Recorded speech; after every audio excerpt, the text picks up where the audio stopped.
guys of Minnesota sports flowing in their veins. Mackey and Judd on Score North and ScoreNorth.com. Oh, hold on. There we go. It is. Let's get the right volume on this. There we go. Yeah, Monday statements and questions on Minnesota sports with Mackey and Judd. Those of whom do not celebrate the reckless speculation lifestyle found out on Saturday night. Holy cow. I have a statement off of the craziest trade in NBA history. The NBA's player movement is the most entertaining thing in sports, period. Like if you were to rank the Super Bowl, a great Sunday night football game, the World Series, a Stanley Cup Finals Game 7 double overtime. I know Judd would probably vote for that. The random ass, out of nowhere, anyone can be traded at any given time is the best sugar high in all of sports and entertainment.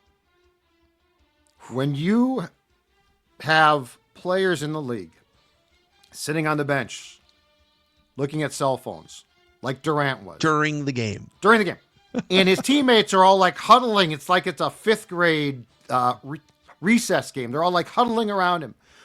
When you have players in the league thinking that the prominent insider in the NBA must have gotten hacked, it's hard to argue with the fact. And by the way, it also happens the Saturday into Sunday before the Super Bowl. So like the teams arrive on Sunday. No one gave a crap. Like what if the question is, what would it take to sort of tamp down the Super Bowl week hype? We got our answer. Yes. So I don't know that I put it on the same as like games themselves, but like when it comes to something else I love, which is the ebb and flow of moves, right? And ordinarily, again, I think that this is the biggest trade in sports history in season. Like we've seen huge trades. They're never made like this. It is hard to dispute. And when I woke up and saw that trade, I was like, this is incredible. So I am not going to debate you on the amount of fun that this brought.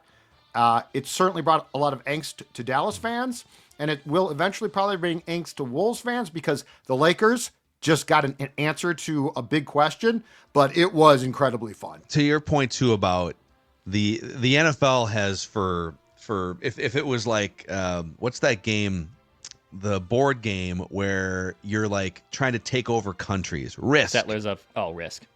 Sorry. What was the other one? Settlers of Catan. I thought maybe you ever played Catan. I don't think so. It's a very similar style where you're trying to like take Risk. over you're trying to take over areas of the game. Whoever conquers the most. Very similar to Risk wins the game. Yeah. But like, so whether it's Dex's game or Risk or whatever, the NFL for years and years and years has just continued to like encroach on the other sports territory, right? It's like, okay, what can we do to, Major League Baseball seems to own April and May a little bit too much. So let's make sure that our draft lands right. And let's own April with our draft season. And then let's wipe out May from baseball by putting our schedule release there. And then we got training camp over like, but the NBA punched back. I don't know, but we'd have to go back and look. Do they put their trade deadline the week of the Super Bowl every year? And I'm just not, because it's kind of a genius move to have the NBA trade deadline the Thursday before the Super Bowl and have Hall of Famers being traded all over the place like this. On ESPN this morning, the Monday of the Super Bowl, like leading into the Super Bowl, Mike Greenberg sat in an empty New York City waterfront studio, and he just had via satellite NBA guests for 2 hours the Monday before the Super Bowl. So, I don't know. The NBA's punching back. Crazy ass trade. The Mavericks basically said, we'd rather ship a 25-year-old generational talent out because he's too fat, he doesn't take this seriously, and he doesn't play defense, and just deal with the ramifications from our fan base. I don't know, man. Crazy. 2 things. Looks like, yes, NBA trade deadline has been the Thursday or Friday leading into the Super Bowl the last few years. I just did the last 3 years, and it is the case.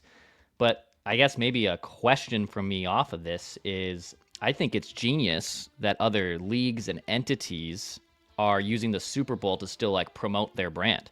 So like, yeah, this crazy NBA trade, Like, I don't know if we're going to get a crazy one every single year going into Super Bowl weekend, but it creates great buzz for the NBA. Last year, WWE decided we're going to go to the site. We're going to Vegas. We're going to be right here in Vegas. And we are also going to hold a huge press conference and set up the entire WrestleMania storyline while the Super Bowl is around us, and they still pack, T-Mobile Arena with all these crazy wrestling fans. I think this is brilliant. I think this is brilliant that other entities in sports are using what is the most watched event every year in the Super Bowl, but they're using it also still to promote their brand. I think it's actually brilliant. And this was the nuclear option, though. Like this was not a, hey, we're trying to compete. This was, we are trading one of the biggest names, a slam dunk, no pun intended, top 5 player in our entire league in season on a Saturday night, which I mean, this is the type of stuff you just don't see. If we had talked about this, just for, if this had been broached, hey, what if Doncic was traded? You would have been laughed at. If you put this into the trade machine, I think your computer would have just blown up. It would have just laughed at you. Yeah, like okay, you're an idiot. Down. You're an idiot, idiot. But if you think about this, like, this is the thing. There is no, like, this is going to get a week of coverage, and then think about the team. It's the Lakers. Lakers. Can I real quick? Can I double down on that? The Timberwolves and the Lakers play in a different universe for many reasons, but namely, whenever the Lakers first of all, the Lakers stole the basketball team from Minneapolis, kept it the Lakers, even though they went to the coast. Mm-hmm. So there's a lot of history between these two teams. But whenever the Lakers, who for 60 years, 70 years have been built off of headlining superstars, doesn't even need to be homegrown. Sometimes they're homegrown. Magic Johnson was drafted and Kobe was a draft night trade. Whenever it looks like, oh boy, the Lakers are getting toward the end of a run here, man. Magic Johnson looks like he came back and he's old, and what are they going to do? Oh, here's Shaq and Kobe falling in their laps, right? Oh boy, I don't know, Shaq kind of aged out and then demanded a trade, and him and Kobe are fighting, and boy, what are the Lakers going to do? How are they going to find Kobe a second superstar? Oh, it's Pau Gasol. Poof. For nothing, basically, right? Yeah, for nothing. You're right. They just, like, every 10 years, they just have, poof. Oh, here's Luka, a 25-year-old. The Mavericks didn't even call a second team. They're trading literally one of the most valuable assets in NBA history. And the general manager confirmed verbatim into a microphone, I only talked to the Lakers. So they don't even have to get into a bidding war. And meanwhile, here it's like it took 8 years to get Kevin Garnett, and okay, we're going to go to the playoffs. We finally have this, and then it blows up after like 12 or 13 years. And we literally, all due respect to Kevin Love and Ricky Rubio, who are good players and fun players, we literally had to sit around for like 15 years to find the next franchise-changing superstar. And the whole time you're just praying that he doesn't get pissed and demand out to the Lakers or Miami, right? It's just like the way the Lakers just, we'll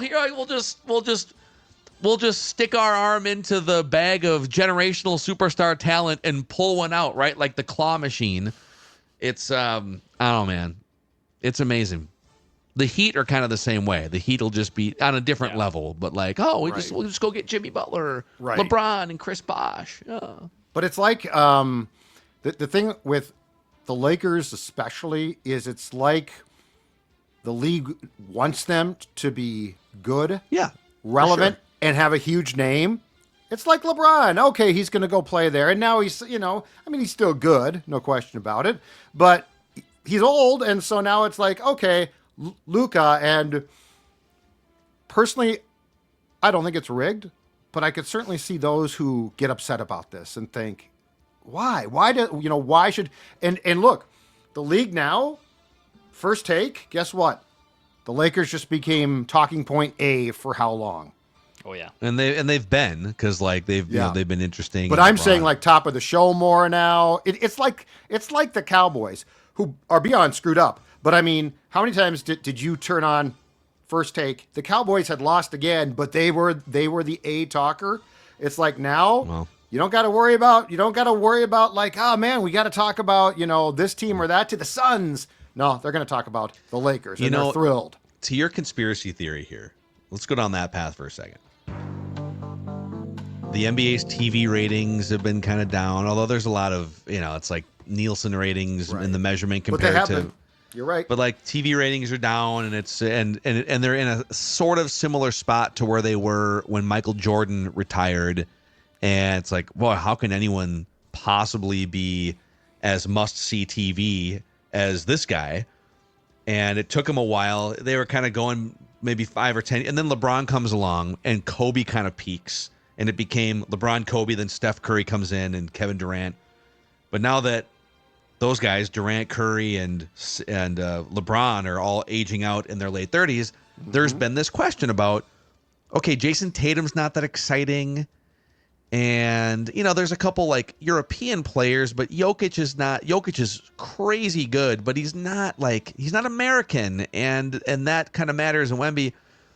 Well, if Anthony Edwards if the American players either aren't ready or aren't entertaining enough, the next best thing you can do is put one of the top most recognizable European players on the biggest American basketball brand, the Lakers, right? Correct. And I do think so. I think there's a couple things at play here. One is I do think that the younger fans follow players. So like Ant is huge, right?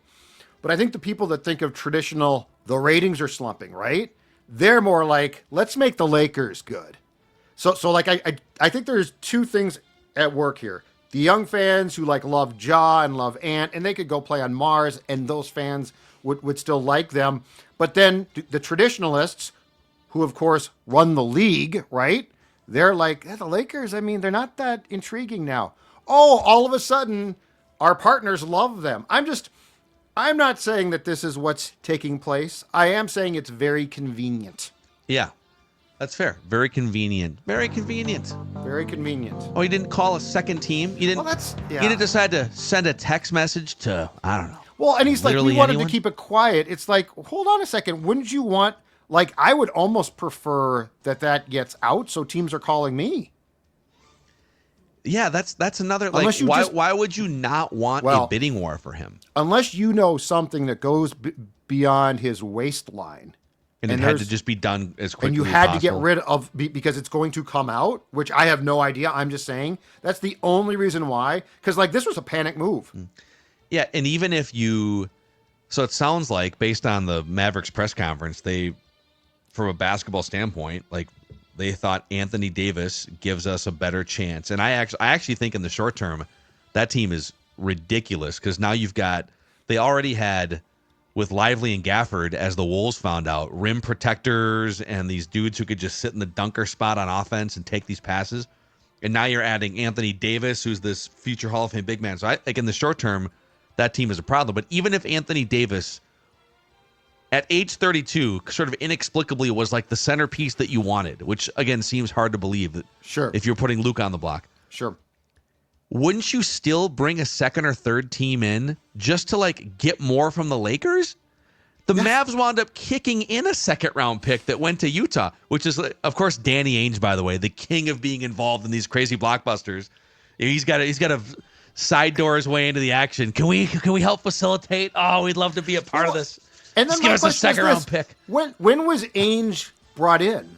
Like this was very hush hush. So when do you bring the third team in? Like there's just a lot of weird. They needed like a little bit of a salary. But I'm saying, do you like call him on Saturday at 7:59 p.m. and like we're about to make this trade? Do you want it? Like we can't tell you what the other pieces are, but you're gonna get this. You're gonna get this player, and you're gonna get these 2 second round picks. Yes. Are you in? The Lakers had another first round pick. I think it's 2031, and Dallas didn't even ask for that or get that. It's really. The Wolves had to give up literally like all of their first round picks for 20 years to get Rudy Gobert. That's the trade I'm thinking of. Like, go back and look at the Gobert trade and tell me this makes any sense. It's amazing. It's amazing. All right. Who wants next?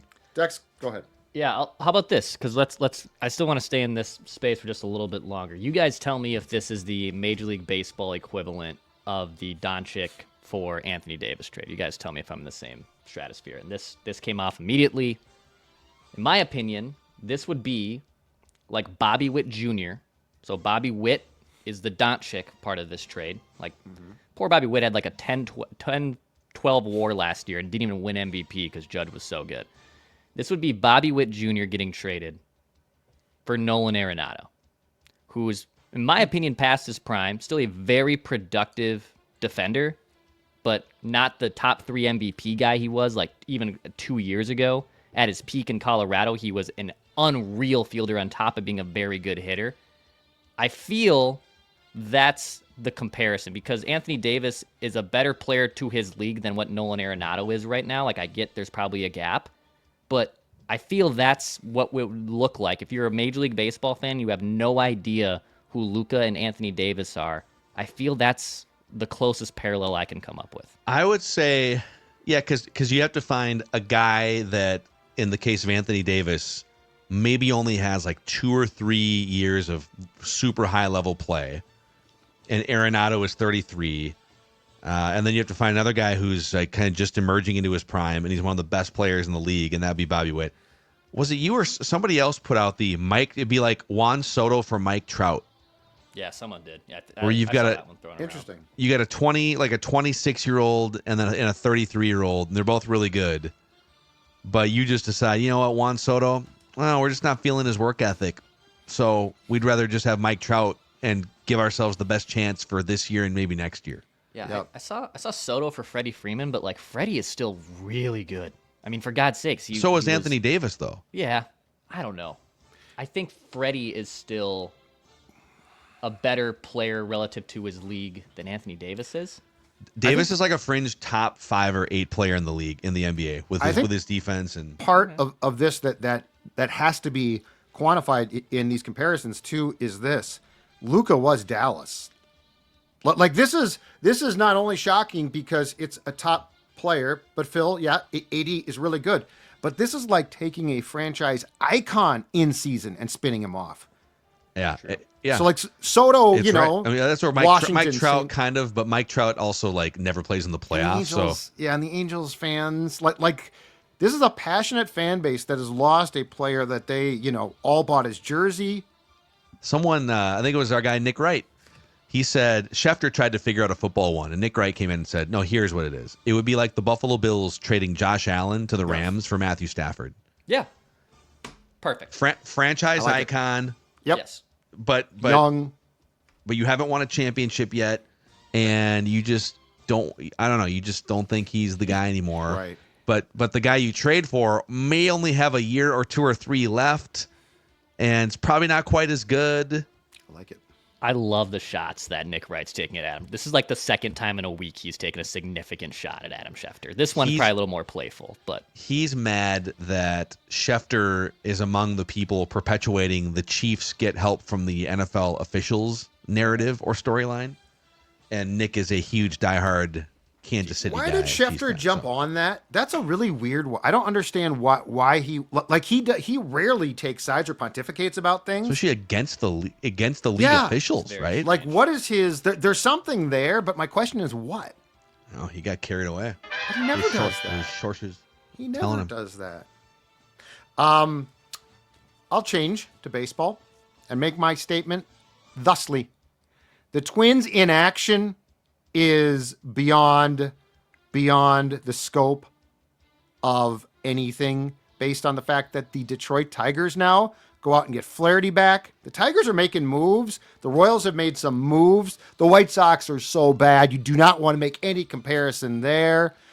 Cleveland has pitching. Now, Cleveland and the Twins have both not done jack squat, right? But, I mean, now the Tigers bring Flaherty back. KC has made some nice moves. I just don't understand how you expect to generate interest. And I know you've got a decent young team, okay? So that's not my point. I agree. The Twins are not like destined to suck. But you have a decent young collection and certainly could supplement. And you've got tickets to sell, no question about that. You've got a TV network that's going to hinge on people buying it. And yet you just sit there and do absolutely nothing. And now it's like, well, traditionally they've done things in February. Traditionally they do things in spring training. I don't blame fans for checking out. Like what incentive when you see that Flaherty's going back to Detroit, by the way, I think on a 2-year contract. So it ain't like he broke the bank. I don't understand what the defense is of, well, it's fine. Don't worry about it, which I don't see a lot, by the way. I will combat your Twins angst, which is justified. By the way, Pacoda from Baseball Prospectus, their projection system, just came out. I saw Bobby Nightingale from the Star Tribune tweeted out the latest. So the Twins are projected to win 86 games. Second place Royals 81 games. So even without making a move, they are still projected. Now it's the second one I've seen to win the division. But my counter statement to you is, don't worry, Judd and Twins fans. The Ishbias are on their way. There will be actual, engaged, competitive, real owners that come in here. And I don't think they're going to spend on the level of, the top 5 teams in baseball. They're still going to want to make money as a franchise and run a business. But sure, I think soon enough, maybe not soon enough to sign an impact free agent here. You might have to just get into the season and see what happens at the trade deadline or next year. But we are getting closer, it sounds like, to having new, engaged, enthusiastic owners of the Minnesota Twins. Good. Can't get soon enough. Yeah, exactly right. I mean, I have fallen asleep.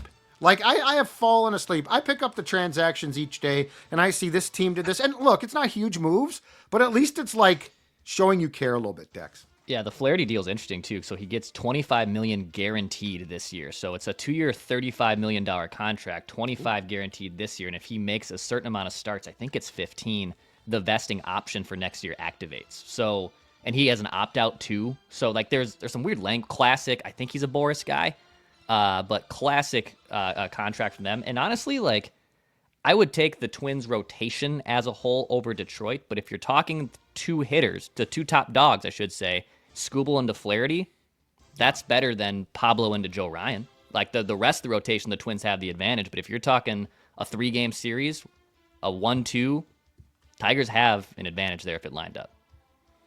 Yeah, I think Baseball Prospectus is seeing a 5-win gap between the Twins and the rest of the division. Is the Twins have some position players that project to be like, we kind of write Buxton off because he's injured. Well, yeah, but if he gives you 100 games at that productivity, super valuable. Correa.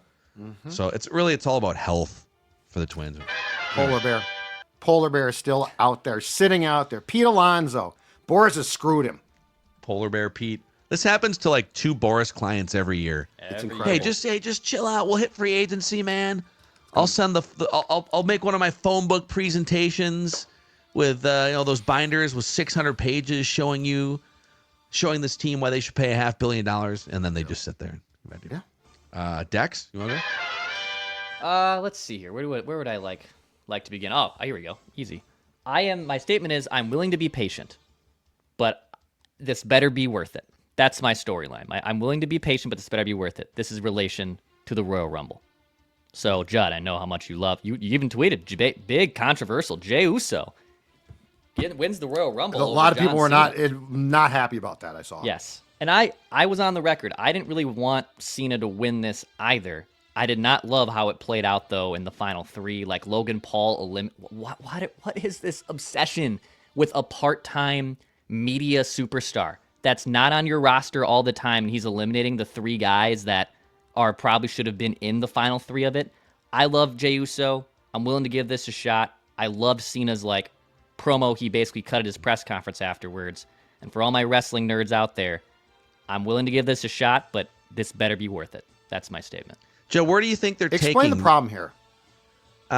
Sure. I don't get it. Let me try and explain it in a different way. It would be like you're watching the NFL playoffs, and let's see here. John Cena was like a dynasty maybe 10 years ago. It would be like if the Bill Belichick, Tom Brady, New England Patriots got the band back together, like the guys from 10 years ago, Edelman, Gronk, got the band back together and declared, we're going to come back and win another Super Bowl. Our dynasty is not complete yet. Mm-hmm. and everyone is like, yeah, this would be great. We're gonna let's get the Patriots back to the Super Bowl and see what happens. And instead of the Patriots getting back to the Super Bowl, it's like the current Steelers get there instead. Where it's like, oh, okay. I mean, like, yeah, okay, I like the Steelers, and, they're kind of feisty. But I was hoping for nostalgia. I was hoping for Cena to main event WrestleMania. But you don't like not John, the modern-day right, Steelers. I said, but you don't like Cena, correct, Phil? I'm not a big Cena fan. No, he's still wearing jean shorts after like 20 years. I think so. It's time to change is this that. like a dynasty? Like, I guess I'm trying to. I also didn't really like the Patriots, but you know what? It's kind of fun to watch them. Okay. Go and take so on a new is this just challenge. a big like shrug? No, it was. I thought it was. I watched I had two screens going: Royal Rumble, and then the Wolves battling with the Wizards on Saturday. Oh my God! I think you got to let it play out. You got to let it play out. It's wrestling, man. Okay. God, okay. All right. A little frustrated. That's all. Okay. Also on Saturday night, Pep's Legit Pizza was rocking and rolling. That was the highlight of your household. Saturday night. I'm going to tell you that right now. It's becoming a Saturday tradition. The Pep's Legit Pizza. Open up that pizza cooker. Slice it into squares like a good Minnesotan. Throwback style pizza parlor vibes with that stone-baked cracker thin crust. I mean, it is legit the best frozen pizza I have ever sunk my teeth into. Whole milk mozzarella, exceptional ingredients, a signature spice topping. Legit pizzas are the real deal.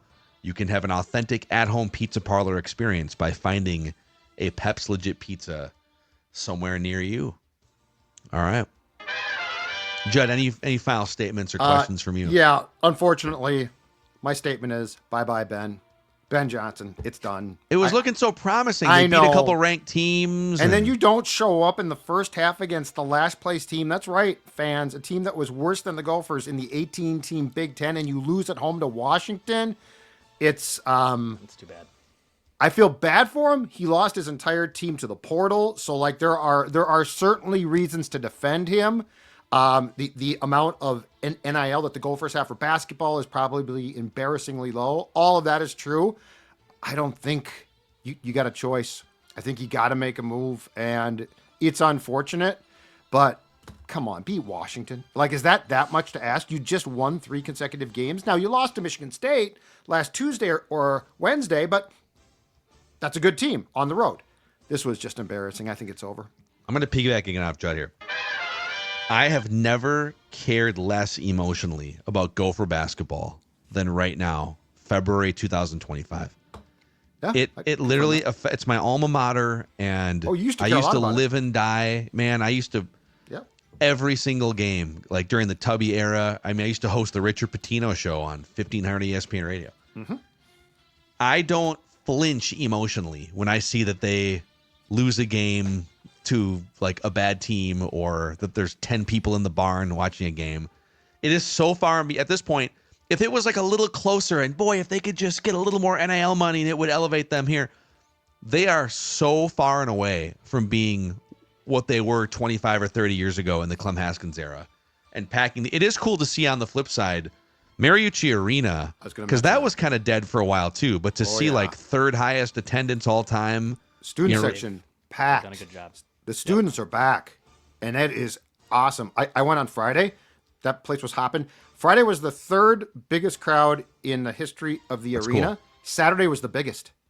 Wow. 10,000 plus. It's fantastic. Yeah. It's cool. That team is back. Like, as far as the amount of interest that had waned for quite a few years there. But the basketball thing, I don't know where they're going to go. I don't know what they're going to do as far as a coach goes, but I think it's over for Ben. You need, like, the problem is, I think Ben is a good guy to have as like your second assistant. You know, just like a good, smart basketball guy, relatable, just a good guy. But in today's age, it's not enough to just be like a pretty good basketball coach. Right. You are literally begging players to either transfer to your program or not transfer somewhere else. I mean, we've always had a problem with getting the best high school kids. I mean, the fact that like you got Tyus Jones, Trey Jones, you got this long-running list of players, and it's laughable that they would even consider coming, in most cases, to the University of Minnesota. you literally need a front man for that program. And PJ Fleck has pushed it about as far as you can on the football side. I agree completely with that. Where, once every 5 to 8 years, he's going to have double-digit wins, maybe take you to a New Year's Day bowl. Yeah, and but think about the energy and the work that he has to put in as a marketer, even before the NIL stuff. You need someone who comes in as a front man and can get people excited in the state, outside the state, to spend money. I was watching St. Thomas against North Dakota State on CBS Sports Network yesterday. The vibe in that, there's a line out the door. Chris Finch is there with Tim Connolly watching the game. Towers a hell of a coach, man. Towers a great coach. And they've got a great vibe. I mean, there's only a couple thousand seats or whatever in the arena compared to Williams Arena, but I actually think St. Thomas might be. And I made this prediction. I write that down. I think there's a chance that they make a tournament run, like that they win 2 tournament games and get to a Sweet 16 at some point before the Gophers. Oh, I think that's where we're at. Because I think there's more people. Absolutely. There's a lot of people that went to St. Thomas that have a lot of money, and there are for Gophers too. But there's just a more passionate push to make that program a thing than it seems like there is for the Gophers. Could I make the comparison, especially when St. Thomas becomes eligible for the NCAA tournament starting next season? Could I make the comparison that long-term St. Thomas is very much a Marquette type of school? They're in a great spot. Catholic school, great spot. Basketball, you don't need a ton. To your point, boosters. That's part of the problem with the Gophers. Who are the influential, unbelievably rich boosters? St. Thomas has them coming out of the woodwork because of that school. But by sheer numbers, the University of Minnesota pumps out more graduates every 4 years than all but 3 or 4 universities in the country, I'm pretty sure, by just sheer head count. Sure.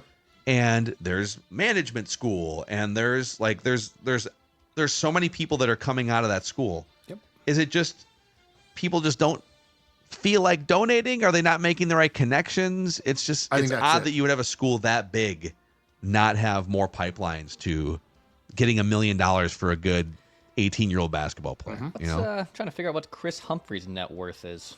We're gonna get some Chris Humphrey's money. I spent a year here. I'm telling you, 10 years ago, it was one of the Gopher. It was the Gopher athletic department, but they were they needed major upgrades to Siebert Field, and I remember asking Glenn Perkins one time, after he had signed, he had a lot of money. I said, "Did they ever reach out to you?" He goes, "Not once." He goes, "Once I found out they needed new lights, I just paid to install new lights at Siebert Field." And that was John. But no one reached out. But the school didn't. He did all of the work. But yeah, it is weird. It's very weird, and it's unfortunate. But you are right. Fleck has his faults, especially on game day. But as far as the management work that guy does, he is 24/7. Amen. And it shows. Roll the boat, Sky Mouth. Go Gophers. Excited for Judd. I think we're going to make Judd give wrestling takes every single Monday. Here's my question. On the road to WrestleMania. Only one person on the show graduated from the U. Yeah. Passionate about the U. Yeah. How about you get out that checkbook and start to find some players? They want $20. Yeah, here, Garcia, do you want another? We need people that can make a dent. Is what we need. Well, that's what I'm saying. I mean, I don't know how much you make. It's not kind to ask, but he's contributing to his university. I contributed way more money to that football program with the sweet tickets that we've had for the last 2 years. And the wine you buy up there, it's $12 fantastic. bucks, $12 a glass for that wine. You and Babu just blowing through the red up there. The St. Cloud State radio stations being, they get to go on one road trip a year maybe because of Deck's tweets. So you're welcome, Huskies. Go. Wow, go Huskies. Look at you. You killed your football program. They did. I blame you for that. Are those your statements and questions? Minnesota Sports with Mackey and Judd. See you guys.